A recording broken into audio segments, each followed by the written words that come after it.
Before I begin, a bit of legal. These videos are made to support students in the chemical engineering curriculum at UC Davis while trying to have a mutually beneficial, free open resource for the general public to learn about programming in a general sense without fear of intellectual property infringement or otherwise legal issues that come with creating these resources.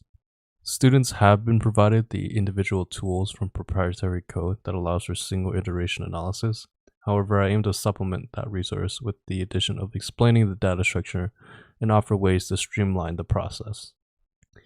In this video, I will go over the following: the data output generated from the experiment, a generalized data structure that can be mapped one-to-one, and the associated data cleaning.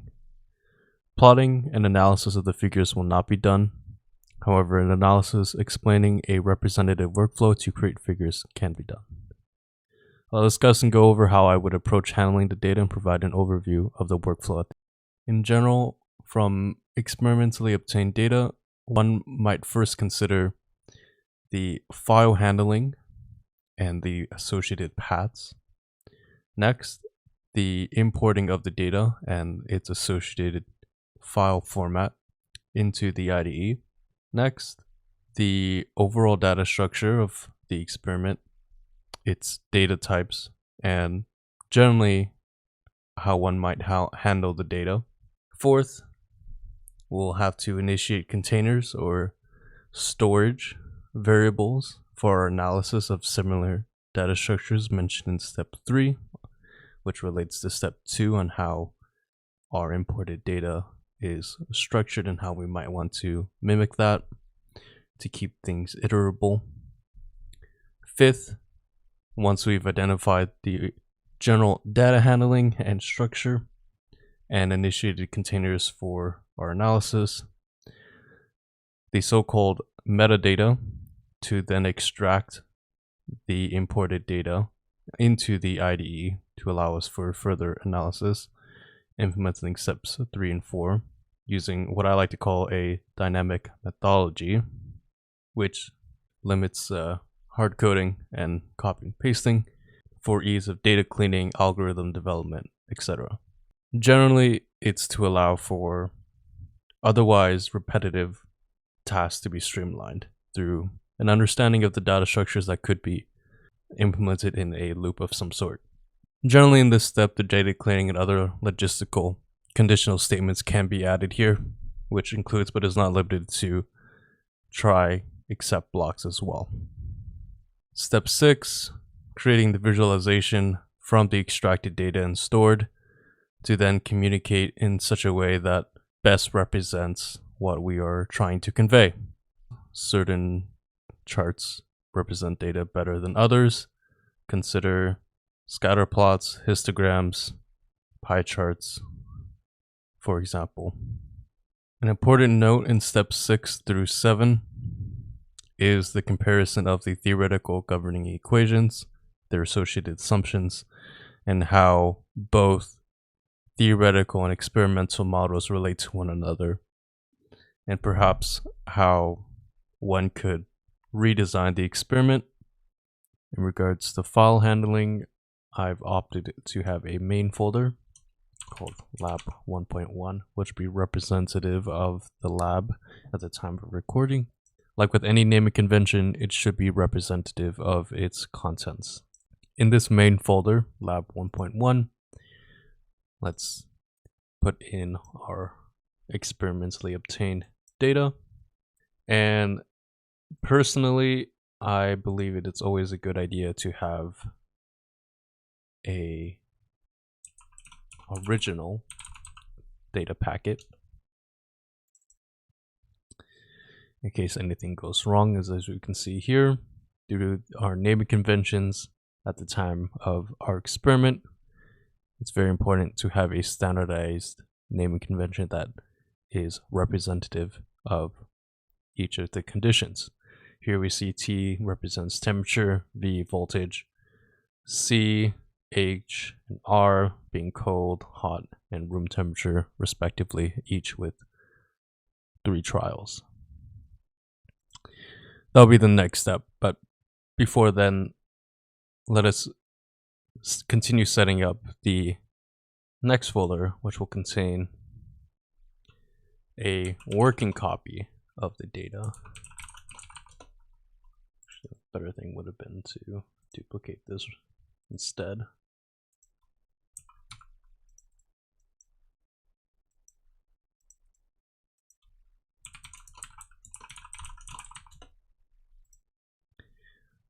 Additionally, and most importantly, before we forget, in the main folder, we should include a PyScript. Once again, naming convention should be representative of its content and standardized in such a way that's consistent. In this case, the name of our script will be lab 1.1, the same as the main folder, followed by the date, month, and year, and initial of the person who created it, or otherwise a person who has last updated the file. At this point in the workflow, I like to initiate the packages that I'll be working with. NumPy for iterative processing, since Python has lists and not arrays. Matplotlib for data visualization. Pandas for handling data extraction and data tables. Glob for file sorting and file handling. Next, from the file handling, by design, by having the script in the same folder of our working copy containing our working data within the same main folder as lab 1.1.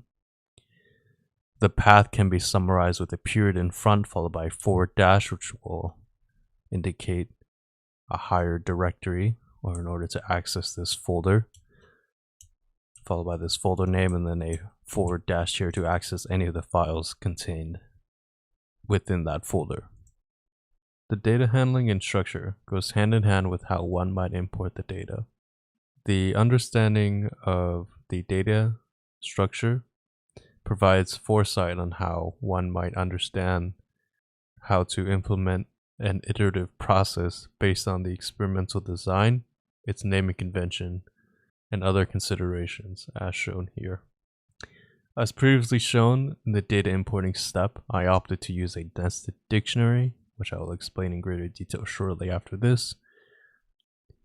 Briefly, I had shown that there are two main conditions that we are primarily interested in.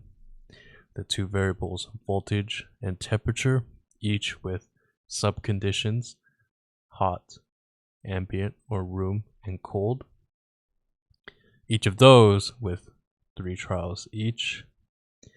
However, what makes another level of complexity here is the inherent design of the experiment, such that there are 2 pieces of equipment we are testing, one which is commercially available and another which is made in-house or homemade in the lab. Fortunately, this can be simplified by taking the average and the associated standard deviation by representing each of these trials for the commercially available and homemade equipment to be represented in a figure, such as a scatter plot, where each of the dots or scatters is the average, and the error bars are associated by its standard deviation for each of these conditions, A, B, and C, for each of these main conditions, voltage and temperature. Fortunately, we can see by taking the average and standard deviation for all of these trials, it's independent of whether or not we have the same number of trials for each of these conditions. In this case, the data has been simplified such that we have 3 trials each in a symmetrical fashion. Coming back to the code for a moment, the next step is to initiate the containers, but before that, the rationale for using a nested dictionary to contain the data was so that the main keys, temperature and voltage, are explicitly shown here, and the sub conditions, cold, ambient, and hot, are represented at a lower level as shown and is implied by a nested form of some sort. Each of those conditions and subconditions are specified by their particular trials. As previously mentioned, glob and the file path are used to extract the particular temperature, represented by T, its cold, ambient, or hot condition, followed by a star to extract any other characters following this format. Preferentially, I've opted to sort these chronologically or whatever inherent sorting method is used here. On the back end, you can call the data variable in the console and see how the sorting method works. I found that it chronologically sorted them, and that was consistent and fine with me. At the end of the day, an improvement to the code that I have written could be that there is no need to sort this, since we have previously established in the data structure that we will be taking an average and standard deviation of all the trials anyway, so it doesn't matter. That is to say, unless we have an exception that we'll need to handle, or otherwise something more complex that you'll have to critically think on your own. That is out of the scope of the simplistic nature of this demonstration. Generally, as good practice, anytime I'm working with a dictionary of any sort, I like to initiate a variable that contains a function call for the main keys. A separate video will be made in greater details describing dictionaries and other data types and structures. However, just to reiterate, in a dictionary, this is called the key and its values shortly after. In this case, because I have a nested dictionary, where the main dictionary, as shown here, is temperature and voltage, the subkeys within the nested dictionaries are cold, ambient, hot. Hence the naming conventions: main keys list, which represents the main keys and data, which are temperature and voltage, and the subkeys list, which pulls from the temperature main key. And by design of the symmetry of the experiment, the cold, ambient, and hot subkeys list are the same in both temperature and voltage. So this was arbitrarily chosen as opposed to voltage. It may be needed that one might specify by temperature and voltage, which we will shortly see. But in this case, it's convenient that by experimental design and the inherent symmetry of the data structure, that this is not necessary. And so for the next step, initiating storage for analysis, we see that a similar data structure of our data that we've imported will follow something like a nested dictionary. What makes this a little different, and by design, is the use of nested lists. The rationale for this is because in the design of the experiment, channel 0 of the sensor was arbitrarily chosen to represent commercial, whereas channel 1 represented the homemade values. Once again, this is arbitrary, and it's up to the experimentalist to keep track of which channel was used for which sensor and equipment.